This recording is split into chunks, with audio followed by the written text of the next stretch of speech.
It was a pretty trying time for us. We all we wanted to do was just make a Megadeth record, and the fucking world falls apart. When you least expect your fate, I attack. But the question was, what took so long? Well, the obvious one that affected all of us was the pandemic. Another cause for the delay was me catching a little bug called cancer. I had 2 really bad days that I just kept throwing up. I thought this is obviously the start of it, and it's going to get worse. And it didn't. My system is really strong because of, living on the street all these years. And I think that when it came down to it, that I knew that I was in a fight. Didn't really realize, how big or how small the fight was, but I knew I had an alien inside of my system. My immunity was being challenged, and I took it like any other thing. You want to fight? Let's go. I had one really bad day in radiation, and that was it. Just those 3 days.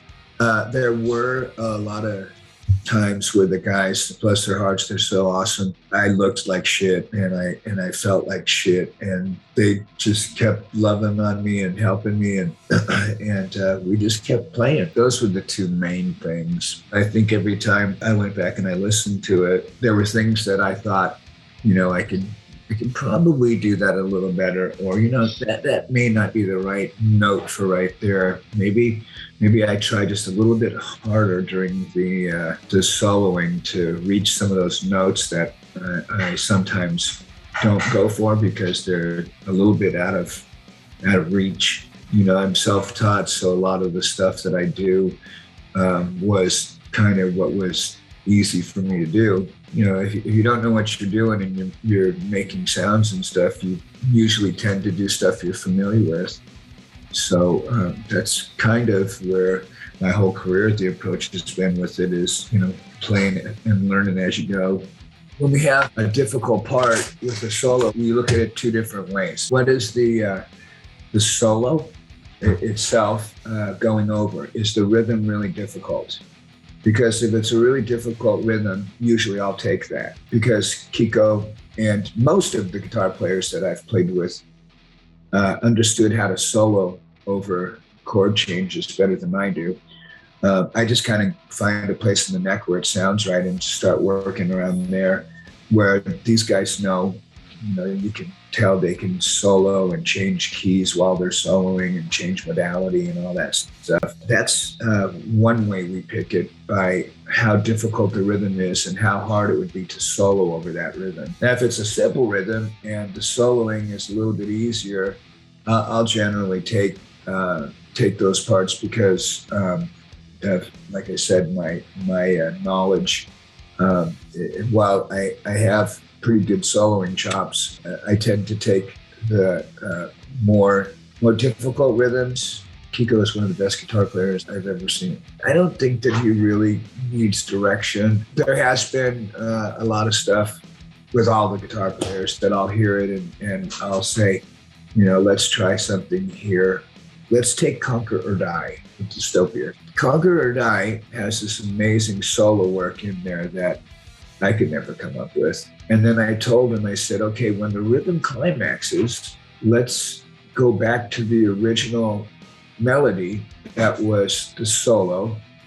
And by going back to that melody and making it part of your guitar solo, that little piece that will become anthemic. The stuff that he did, the very first melody in the song when he was doing over the accents, gunk, gunk, gunk, gunk, in the beginning of that song. That's what I had said. Let's go back to the melody in the beginning and make that something really special. Parted ways with David Ellison, and the idea to get Steve basically was, in the end, it's always going to be my decision. But there were a couple guys we looked at, and it just, we were trying to finish the record, so. The criteria for someone to be a session player and finish a record versus be a guy that's going to be a band member that we can find right now that's going to make a commitment and leave what they're doing to come join us. We just didn't have the time, so we sought out for a guy that would just help us finish the album, and that was Steve. I'm not a guy that likes to poach people from other bands. I hated when we did that with Cliff Burton. I mean, granted, Trauma wasn't a great band, but I think it just sets you up for resentment from people when you go and take their band members. If the guy quits and wants to join your band, that's cool. But, if I would have went to Testament and said, hey, I want Steve, or I would have just went to Steve and said, hey, I'll give you $1 gazillion and him quit, you know what would happen? I would lose my friendship with Alex and with Chuck, and just, it's not the way to go. We welcome James with open arms, and everybody loves him. He's just such a great, great guy. So it wasn't a hard decision at all to make. It was basically just, calling him, seeing what he was doing. Everybody's really, really happy with him. I haven't really seen that much pushback from the fans. I know that the two people that matter the most, besides me, Dirk and Kiko, love him. It's what I wanted. I wanted to have the four of us playing together and all being comfortable with one another and knowing that there was no weirdness going on or any double dealing or anything like that, because those are the things that always ruin bands, and we've just had this closeness, the four of us, since James came. They're always together somewhere, always. James is down at the bar having a glass of wine with Kiko, or James is in the gym working out with Dirk, or they're always doing something wonderful together. The word on the street right now about We'll Be Back is just, it's better than anything we've ever done. Because when Rest in Peace and Countdown came out, we didn't have this kind of core audience. We didn't have, this fan base, and the scuttlebutt, all the comparisons to my last band, everything people are saying, it's just mind-blowing.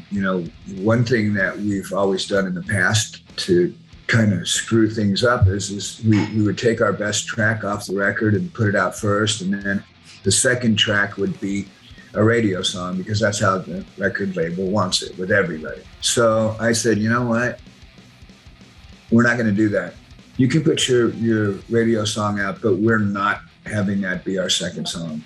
Our second song is going to be another heavy song, so the fans don't go, oh, you know what? It was a fluke. And, they've only got one good song on the record.